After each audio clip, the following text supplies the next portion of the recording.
Ev to Phil, November 2nd, 1942, 6:15 p.m. Phil, dearest, last night I sewed circles for the bedspread and hit the hay around 11:30. This morning I was up bright and early and anxiously awaited the arrival of the postman. As usual, when I'm anxious to see him, he was late. However, I was rewarded for my long wait when he handed me two letters, 29th and 30th.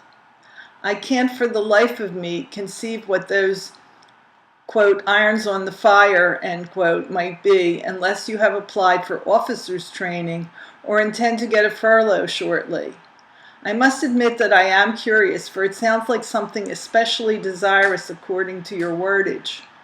I didn't get my check, so I guess I won't get it till December. I haven't heard about the waffle iron either, but since it's just a little over a week, I'll wait a little while longer before writing to them about it. Miss Hahn called this morning. At first I thought she wouldn't want me this week, so I was surprised when she asked me to come in 2 days this week. That money will certainly come in handy and will hold me until I get a check. I still owe Mom for 2 long-distance telephone calls, but I'll pay her this week. I called the furniture exposition this morning and asked for Alan Jaffe. He's sick in the hospital and won't be in for an indefinite period. Eddie Jaffe is in the Navy. The fellow on the phone asked me if a dealer had referred me. I said it was Eddie Jaffe and that A. Jaffe had informed me that if I cared to buy anything further to contact him. They do not sell cribs, but he gave me the name of 2 other concerns and told me to say the furniture exposition sent me. If you come home Saturday, we'll take the car and my mom and select our baby's crib. That is, if we can get one. He warned me that I'm going to have difficulty getting anything for a while. He said things are not as they used to be. About 1 o'clock, Harry drove me to Broad Street where I shopped, while he drove out to Al's for gas. I bought myself a large bottle of shampoo, and while in the drugstore met none other than Mickey Moskowitz. She was surprised, page 2, to hear you were back in the Army, and I was going to have a baby within 6 or 7 weeks. She may marry sometime this year. Harry picked me up at 2, and we drove out to see Doc. Everything is fine, and his guess is still a girl. But I might be wrong, says he, except one thing. I weigh 130¼ pounds, which means I've gained 5¼ pounds in 6 weeks, 17¼ pounds altogether so far, and that is entirely too much. He says I'm allowed to gain from 20 to 25 pounds, but if I go past 20 pounds, he'll kill me. I still have 6 or 7 weeks, and he's afraid I'll gain entirely too much. I can't understand it. I'm not eating heavily, nor am I eating very rich foods. I'm almost afraid to eat anything. Jack N. is pretty well disgusted with his job and the pay. He wants to do less work in the printing room and more work with the camera. He's going to ask for a raise in pay and the camera work, and if he doesn't get it, he may quit. He's so mixed up about his mom that even I can't get things straight. He's going to New York this Saturday night to get things settled. I just blew up at Mom and made her cry. I'm so terribly disgusted with things as they are. I could scream. She's killing herself each day, and I'm doing the same. At night she's so dead she can't sleep, or her foot hurts, or it's her back. Even Harry told me I tried to do too much for one person in my condition. It's so hard to explain what I want to say on paper that I've decided it's useless to continue. I must see you, and we must get things settled here for once and for all. I will admit I'm a little on edge, but when Mom tells me not to expect anything from Gloria because after all she's working and should have nothing to do here, I could fly at her.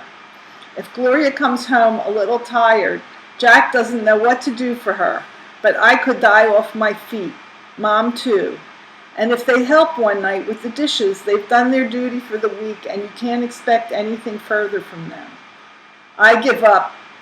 Phil, dearest, I'm beginning to realize what is meant by having a husband close during pregnancy.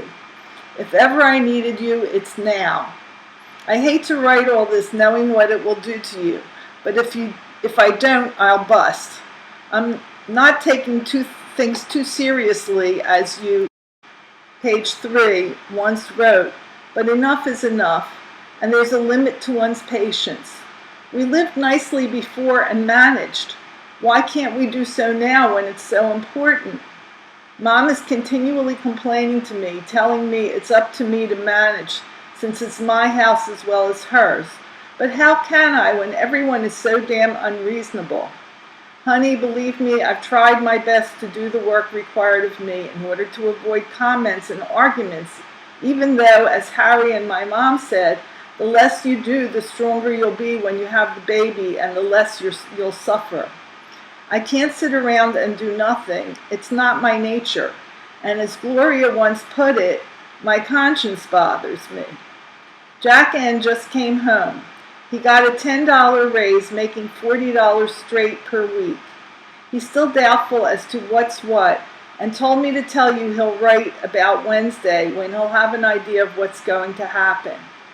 I understand Flora and Marvin intend to marry about Christmas, if they can find a suitable apartment with 2 bedrooms so they can occupy it with her mother and dad. They are willing to pay $80 per month, but as yet have not been able to find anything. The Fromers are fine, and as usual, ask about you daily. Mom wants you to help her fill out the forms, so I'll hold them until I see you. We're having the colored girl tomorrow, if she doesn't disappoint us. I'll be working Wednesday and Thursday, and Friday I'll have to clean. Saturday I hope to see you, so I've got a full week ahead. Let me know as soon as possible if you received the money and, page 4, if you are coming home. I want to meet you and not waste one precious moment. Jack S. took our iron in to be fixed. The electric still heats it, wonder of wonders, and was going to have it put together any old way, but Mom told him to have it done right or else. If my mom knew about it, she'd throw a fit, so I'm anxious to have it repaired as well as possible so nothing will be noticed. Our penny box now totals $5.80, and I am amazed. It just shows to go ya. At least baby will have some pennies to its credit. So long for now, sweet, and I love you so much it hurts. Evie. P.S. Lou Weisenholtz is officially engaged. Will be inducted Wednesday morning. Ruth Paller, Ev's sister to Phil. November 2nd, 1942. Dear Phil, how are you? Glad to hear that you received my letter. In case you don't already know it, there is to be an unveiling of a plaque presented by the members of our post. The names of all boys from the neighborhood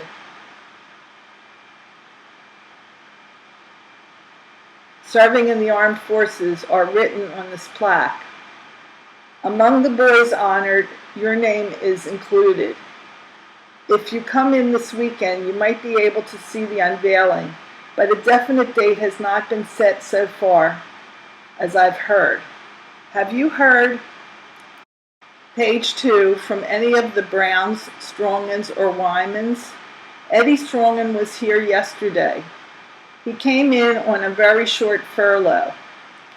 That's about all I have to write about, as nothing new has happened around here. Dad, both moms, Nick, Lucky, and the boys all send their regards to you. So here's hoping that you will be in this weekend. Good luck. Love, Ruth. P.S. Every time I write you a letter, I must write to the tune of the typewriter's keys, and your dear little Chippy is always writing a letter at the same time.